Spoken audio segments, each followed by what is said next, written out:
This is to all the tenants around this country. You have to stop believing the propaganda that you're supposed to be independent and don't need a man, when a man can provide the help you need. But you don't want to clean, you don't want to cater to his need, you don't want to do nothing, but you want him to let you live in your house, in his house, not your house, and do nothing but cater to your need. These are the delusional thought patterns of 304s, magic cities, and females around the country that are being evicted. If you don't have children, you're independent by yourself, and you thinking that holding down a job will save you when you're in a delusional state where you're not getting a job, not enough to pay for rent. You can't survive on your own. If you don't have any children, anything, you're pretty much screwed. See, they're not going to tell you that. You have a few women who have a nice body and look good, so they get catered to because of the services they give. It's basically prostitution, but they're not going to admit that. Excuse me. And then you got so-called independent. You got to have this, that, and the other to be with me, but you got nothing to offer. And now you're homeless.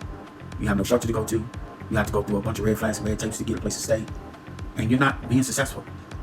And yet you're still putting on this facade like you're independent and you got everything going your way. A lot of young women don't have parents, don't have husbands, don't have anybody to rely on.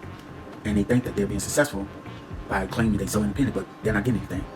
Now looking at someone that's heterosexual and have a fixed income looks good now, because now you're trying to get with us because you got nothing. You can't get a good job because every time you get one, you get shut down because of the pandemic coming back. And all these rules and regulations you gotta go by. Not to mention, you don't have enough money to pay for an apartment on your own because there's no employee going to hire you and pay you the amount of money you need without some type of sacrifice. And these are the type of things that's really going on in the real world. If you ain't in California, you're pretty much out of luck. And if you're in California, most of the women and men are selling themselves. And that's really sad. But that's basically what's going on. But you're so headstrong on not being a good wife, not getting married, not finding a mate to work with you, not being with someone that can be helpful to you. You're not looking out for someone and they look out for you. So you end up being in the street on your own with nothing. All you real foes, prostitutes, and everybody else out there that don't want to support anybody and very selfish. Now you're out there by yourself and you get nothing. How's that working for you? I'm saying all this to say that, this system does not work. The Me Too movement and all that nonsense that you all been trying to be a part of, it's not working for you. And you're losing out big time.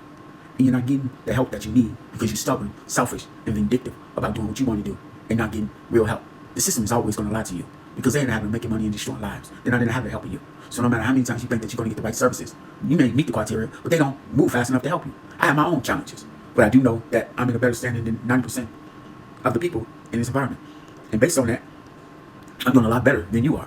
And so when I'm reaching out to find a young woman with no children to be my mate, to be with me, and in return, you get a place to stay, you get a balance, you get comfortability, you get relaxation, you get serenity, and you reject it, it's your own fault. Ain't got nothing to do with me because I'm doing my part. And if you don't like what I'm doing, that's your problem. That's your loss. And that's why men need to stick together and focus on doing what we're doing.